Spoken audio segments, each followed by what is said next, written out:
Hello friends, welcome to my kitchen. आज मैं आपके साथ में शेयर करने वाली हूँ पंजाबी प्लस राजस्थानी थाली। ये 30 मिनट्स में बनके तैयार हो जाती है। तो चलिए शुरू करते हैं। इस थाली में है पकोड़ा कड़ी। ये पंजाबी और राजस्थानी का मिक्स है। और potatoes, baby potatoes with rice, salad and papad. तो चलिए शुरू करते हैं। सबसे पहले हम प्रिपेयर करेंगे पंचफोरन का मिक्स। यहाँ पर मैंने लिया है हाफ़ टी स्पून अजवाइन, हाफ़ टी स्पून मेथी दाने के सीड्स, कलौंजी, अनियन सीड्स, और यहाँ पे मैं डाल रही हूँ हाफ़ टी स्पून सौंफ का पाउडर। और इसमें अब हम डालेंगे लौंग। इसमें हम हरी मिर्च नहीं इस्तेमाल करेंगे, सिर्फ लौंग डालेंगे। लौंग से वो स्पाइसी हो जाता है। आप चाहे तो लौंग की मात्रा बढ़ा भी सकते हैं। और मैंने डाला है हाफ़ टी स्पून रोस्टेड जीरा पाउडर। अब इस मिक्सचर को उठाकर हम साइड में रख देंगे और हम एक और मिक्स प्रिपेयर करेंगे। यहाँ पर मैंने लिया है खड़ा धनिया। ये रोस्टेड धनिया नहीं है, ये रेगुलर धनिया है। और इसको हल्के हाथ से कूट लेंगे। इसको बिल्कुल पाउडर नहीं करना है, खड़े खड़े ही रखना है, लेकिन बस वो ब्रेक हो जाए, देखिए इस तरीके से। और हमें चाहिए 1 पीस जिंजर। इसको बिल्कुल बारीक बारीक चॉप कर लीजिए। देखिए इस तरीके से बिल्कुल बारीक चॉप हो जाना चाहिए। और इसमें डालेंगे हम 2 गार्लिक के क्लोव्स। गार्लिक को भी हम लोग बिल्कुल बारीक बारीक मिन्स कर लेंगे। मैंने यहाँ पे क्रशर की हेल्प से उसको क्रश करा है। आप चाहे तो बारीक बारीक कट भी कर सकते हैं। अब चलिए हम कड़ी बनाना शुरू करते हैं। अच्छा, कड़ी की प्रिपरेशन करने के पहले मैंने राइस को धोकर भिगोकर रख दिया था पानी में, तो वो भीग रहे तब तक हम यहाँ पर कड़ी बनाना शुरू करेंगे। यहाँ पर मैंने लिया है 1 कप दही। और दही घर का है, उसमें पानी आ जाता है, मैंने वो पानी भी इस्तेमाल किया है। और उसमें डालेंगे 1/4 कप बेसन। ये रेशियो ज़रूर ध्यान रखिएगा, इससे आपकी कड़ी बहुत लाजवाब बनती है। अब यहाँ पर मैंने 1 कप दही लिया था, तो उसमें हम डालेंगे 2 कप पानी। और उसमें डालेंगे हल्दी। इस समय हम नमक नहीं डालेंगे इसके अंदर, अदरवाइज़ आपकी कड़ी फट जाएगी, इसलिए सिर्फ हल्दी डालिए। और उसके बाद में उसको विस्क की हेल्प से मिक्स कर लीजिए। देखिए अगर आपके विस्क की हेल्प से लम्प्स नहीं टूट रहे हैं बेसन के, तो आप इसको ब्लेंडर में डालकर भी चला सकते हैं। तो अब मैं इसको ब्लेंडर में चलाकर अच्छे से मिक्स कर लूँगी। अब गैस के ऊपर एक बड़ा बर्तन रखेंगे और उसके अंदर मैं डाल रही हूँ सरसों का तेल। ये ध्यान रखिए जब आपका बर्तन अच्छे से गर्म हो जाए तब तेल डालिए। और तेल डालने के बाद में गैस को बंद कर दीजिए। और देखिए क्योंकि बर्तन गर्म था इसलिए इतना धुआं निकल रहा है। इससे आपके तेल की कड़वाहट कम हो जाएगी, क्योंकि सरसों का तेल कड़वा होता है। अब देखिए धुआं निकलना कम हो गया है, तो गैस को ऑन करिए। तेल अभी भी गर्म है, इसलिए इसमें अब मैं डालूँगी राई। और मैंने जो पंचफोरन का मिक्सचर बना के रखा था वो डाल देंगे। और इसमें डालेंगे खड़ी लाल मिर्च। मैंने इसको तोड़ के नहीं डाला है, क्योंकि मैं इसको स्पाइसी नहीं करना चाहती हूँ। अगर आप चाहें तो खड़ी लाल मिर्च को तोड़ के भी डाल सकते हैं। अब इसमें डालेंगे जिंजर और गार्लिक, जो आपने बारीक बारीक चॉप करके रखी थी वो डालिए। और इसको एक बार अच्छे से मिक्स कर लीजिए। मिक्स करने के बाद में इसमें हम डालेंगे कूटा हुआ धनिया का पाउडर। ध्यान रहे आपकी गैस बिल्कुल स्लो हो। और अब इसमें डालेंगे हम कड़ी पत्ता। और इन सब चीज़ों को डालकर सिर्फ 10 से 20 सेकंड के लिए चलाइए। और इसके अंदर डालिए बेसन और दही का मिक्स। और इस स्टेज पर हम इसके अंदर 2 कप पानी और डालेंगे। और इसके बाद में उसको अच्छे से चलाते हुए एक बॉईल होने तक मिक्स करते रहेंगे। ध्यान रहिए कि आप अपनी कड़ी को अनअटेंडेड ना छोड़े जब तक कि उसमें एक बॉईल ना आ जाए। देखिए जब आपकी कड़ी में एक बॉईल आ जाए उस वक्त आप गैस को स्लो कर दीजिए और उसको अब बॉईल होने दीजिए।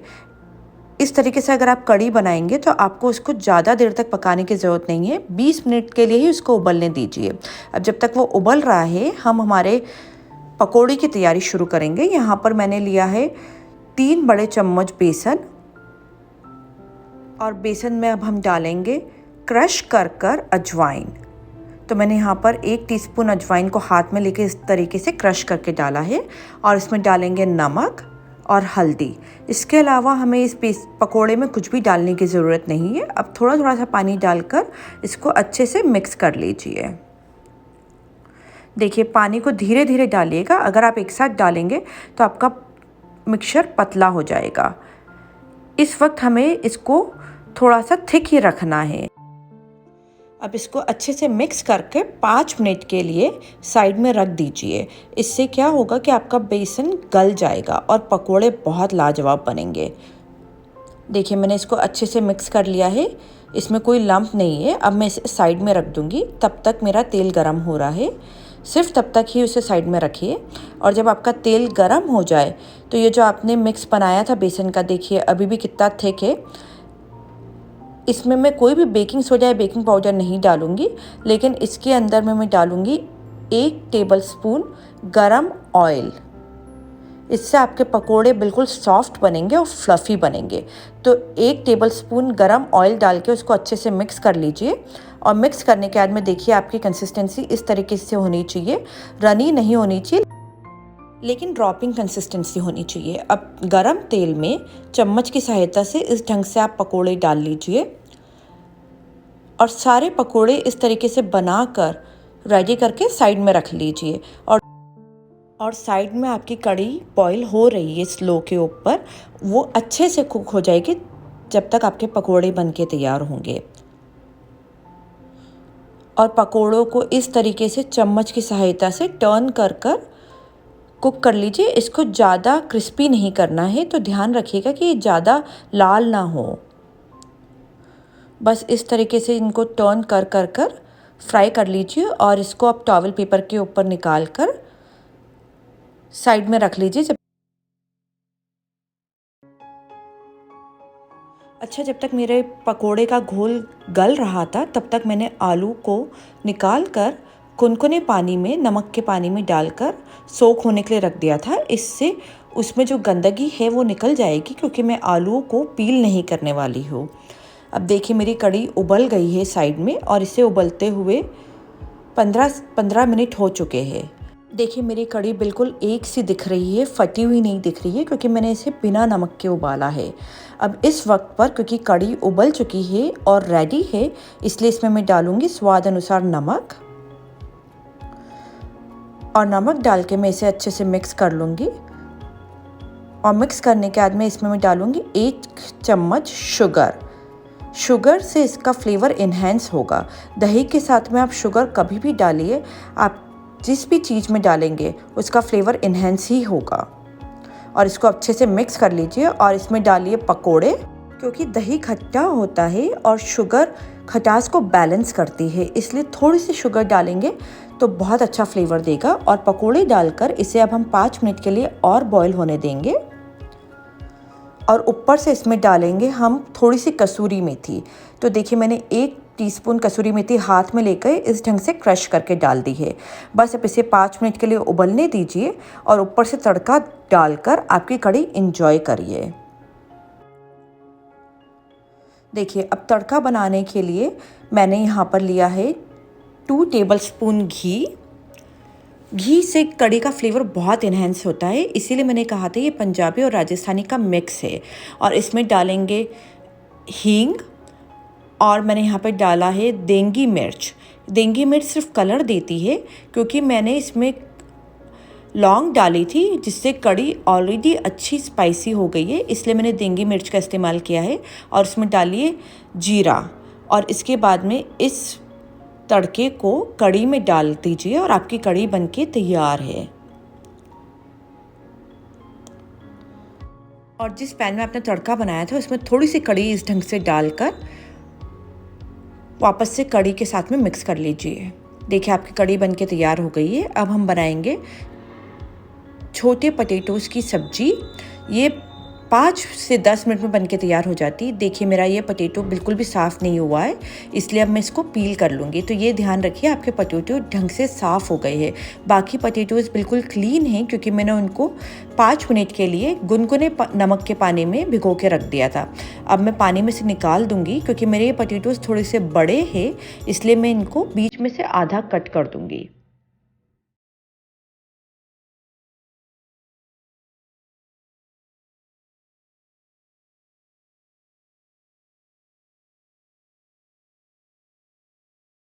अगर आपके बेबी पोटैटोज़ वाक़ई में बेबी पोटैटोज़ है, बिल्कुल छोटे-छोटे हैं, तो उन्हें कट करने की ज़रूरत नहीं है। देखिए मैंने इस तरीके से सारे पोटैटोज़ को बीच में से आधे-आधे कर दिए हैं। अब हम बनाएँगे इसकी सब्ज़ी, जो कि 5 से 10 मिनट में बन के तैयार हो जाती है। अब एक फ्राइंग पैन में हम डालेंगे तेल। अब जब आपका तेल गरम हो जाए तो उसमें डालिए कलौंजी, अनियन सीड और 1 टीस्पून जीरा, और जब वो गरम हो जाए उसको मिक्स कर लीजिए और उसके अंदर डालिए हींग। हींग डालने के बाद में आप अपने कटे हुए पोटैटोज़ तेल में डालकर उसको अच्छे से हिला लीजिए, मिक्स कर लीजिए। मैं यहाँ पर फ्राइंग पैन की सहायता से उनको मिक्स करूँगी, तो बहुत अच्छे से मिक्स होते हैं। देखिए इस तरीके से हिलाते हैं फ्राइंग पैन, तो सारे आलू पोटैटोज़ अच्छे से मिक्स हो जाते हैं, कोटेड हो जाते हैं। अब इसमें डालेंगे नमक और हल्दी, और इसको बंद कर कवर कर हम 5 मिनट के लिए कुक होने देंगे।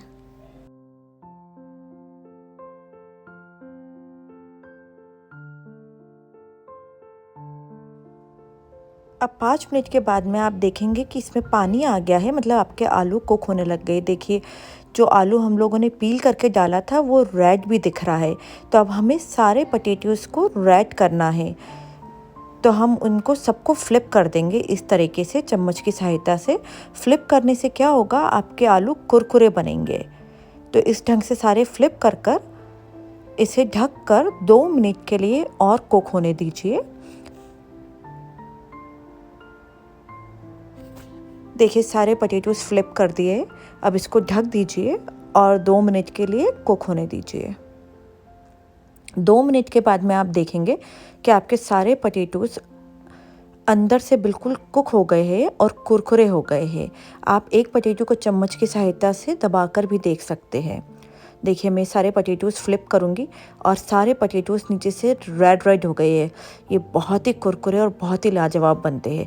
और देखिए आसानी से टूट भी गया है, मतलब मुश्किल से इसे कुक होने के लिए 7 से 8 मिनट लगे हैं, और इतने कुरकुरे बने हैं कि इनका कोई जवाब ही नहीं है। अब इसमें डालेंगे 1 चम्मच सौंफ का पाउडर, अमचूर का पाउडर, 1 चम्मच रोस्टेड जीरा पाउडर।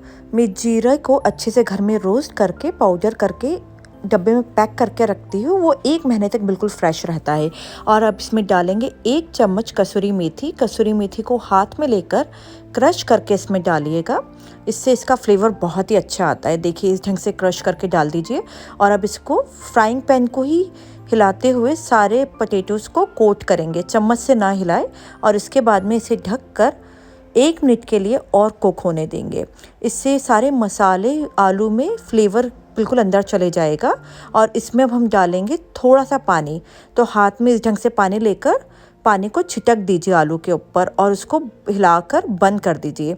इससे क्या होगा, आपने जो सूखे मसाले डाले हैं वो सब भी कुक हो जाएंगे और उनका फ्लेवर आलू में अच्छे से चिपक जाएगा। देखिए सारे आलू के ऊपर सारा मसाला अच्छे से चिपक चुका है और हमारे आलू बनके तैयार हो गए हैं। आपकी लाजवाब थाली 25 से 30 मिनट में बनके तैयार हो गई है, और इस कढ़ी को ज़रूर ट्राई करिएगा। ये राजस्थानी और पंजाब का जो मिक्स है इस कढ़ी में, फ्लेवर है उसकी तो कोई जवाब ही नहीं है। ज़रूर इसे ट्राई दीजिएगा। If you like my recipe, don't forget to like, share and subscribe to my channel for future more recipe. Thank you for watching.